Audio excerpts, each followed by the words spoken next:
Musk, the founder of SpaceX organization, faced his biggest test after almost 2 decades as a space entrepreneur by launching human beings into orbit.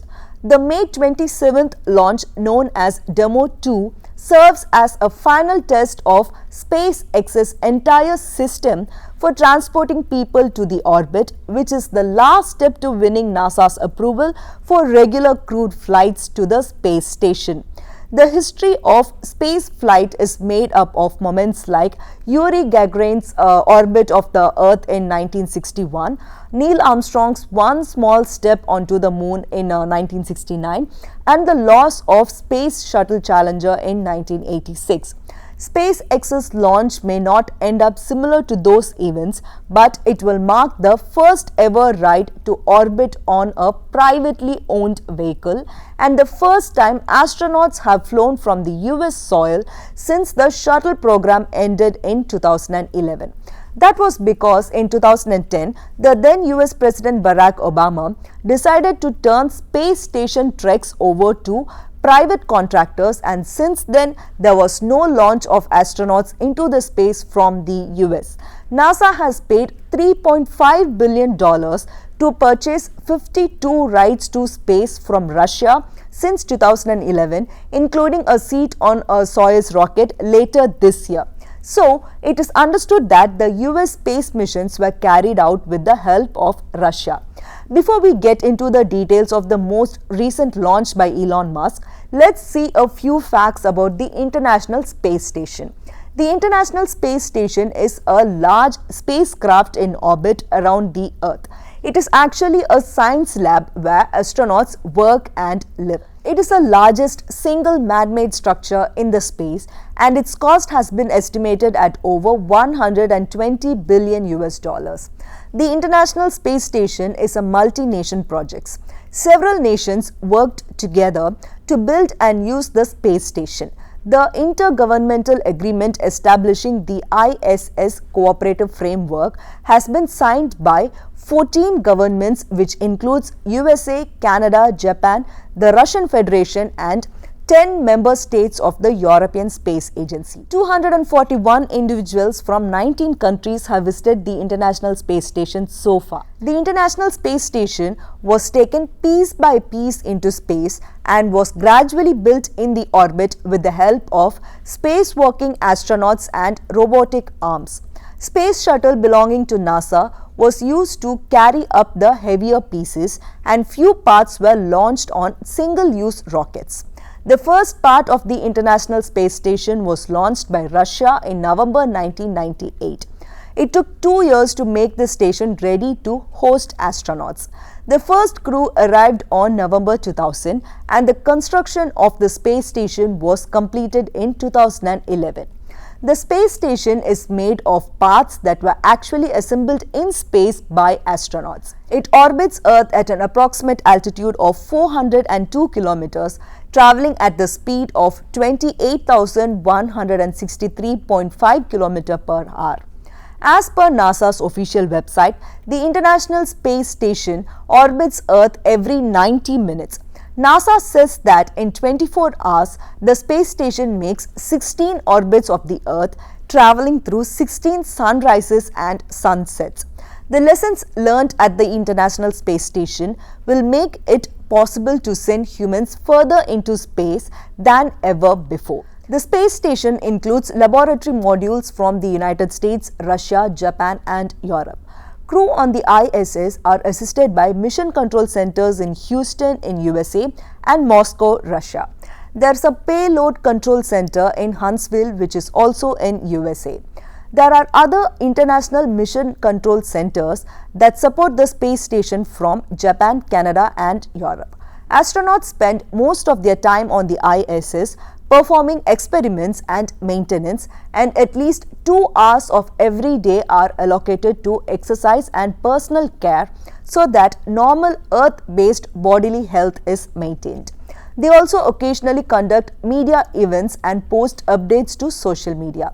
The ISS is a platform for long-term research for human health, which NASA considers as a key stepping stone to letting humans explore other solar system destinations such as the Moon or Mars.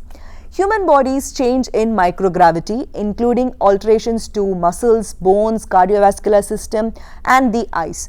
Many scientific investigations are trying to characterize how severe the changes are and whether they can be reversed. Astronauts also participate in testing out commercial products such as coffee machine or 3D printers, or doing biological experiments on lab animals or plants.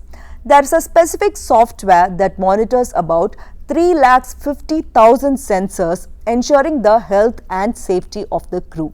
And more than 50 computers control the systems on the space station, and 30 lakhs lines of software code on the ground support 15 lakhs lines of the flight software code.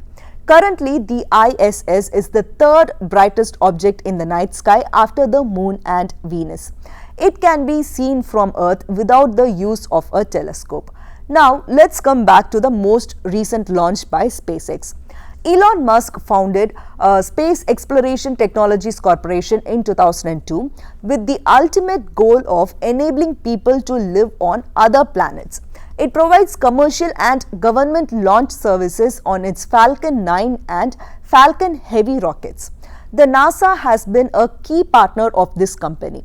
A cargo version of SpaceX's Dragon capsule already makes regular runs to the space station, transporting cargo from NASA to the astronauts in the International Space Station. SpaceX was the first private company to routinely return rocket stages to Earth under propulsive power so that they could be reflown rather than being discarded. In 2014, NASA awarded SpaceX and Boeing a combined $6.8 billion in contracts to revive America's ability to fly to the ISS so that America can stop buying seats on Russian capsules. This voyage by SpaceX will guide to a new era of commercial space flight. We all may have a doubt why a private company is launching NASA astronauts. To answer that, NASA has been planning to hand over the transport of crew to the International Space Station to private entities since the early 2000s.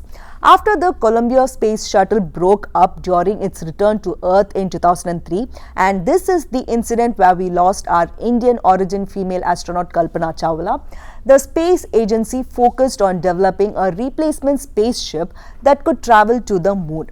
Involving private firms in the transfer of crew and cargo to the ISS was a necessary step to afford that program. Then in 2010, the then US President Barack Obama decided to give space station treks over to private contractors, and in 2014, entrepreneur Elon Musk's company SpaceX and aerospace giant Boeing were announced as winners of a NASA contract for crew transport services. The Crew Dragon is the spacecraft that transported astronauts to the ISS. It is a sleek evolution of the Dragon spacecraft, which was built to transport cargo to the ISS. The Crew Dragon is designed to carry a maximum of 7 passengers, but NASA flights carry 4, with the rest of the space taken up by supplies. It is equipped with thrusters that enables the spacecraft to maneuver in space and will dock or attach to the space station under autonomous control. Unlike previous spacecraft designed for humans, this crew cabin has touch screen controls in place of physical buttons. Bob Behnken and Doug Hurley are the NASA astronauts that flew in this shuttle. They were selected in 2000 and each have flown to space twice on the space shuttle. They are among the most experienced members of the NASA's astronaut corps. Spacecraft designed to carry astronauts must go through a process that ensures they can operate safely. This launch is essentially the final step in that validation process. Once in orbit, astronauts Behnken and Hurley will test the Crew Dragon's environmental control system, the displays and controls, and the maneuvering thrusters. They monitor the autonomous docking system during the approach to the space station and then become the members of the ISS crew. At the ISS, they will continue performing tests on the Crew Dragon along with other tasks related to the space station. When it's time to return to Earth, the Crew Dragon will parachute down into the Atlantic Ocean. The capsule and crew will then be recovered by a ship called Go Navigator. The flight suits that Benken and Hurley wear in the capsule look very different to the previous bulky pumpkin-colored suits and round helmets. SpaceX's suits are slimline white one-piece numbers with sleek 3D printed helmets. Each one is custom made for the astronaut.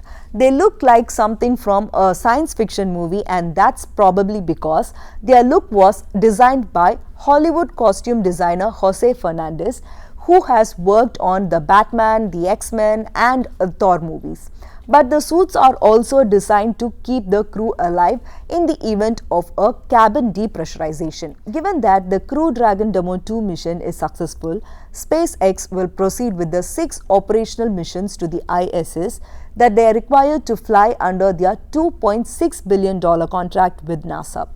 Boeing holds a similar deal worth $4.2 billion to transport crew to the space station using its CST-100 Starliner vehicle. NASA will not own and operate the vehicles of Boeing or SpaceX. It will just be buying tickets to the ride.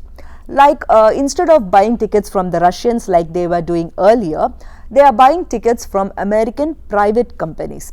Boeing and SpaceX are actually free to sell their services to other space agencies, companies, or even individuals. So, this launch is a very important one when it comes to space travel history.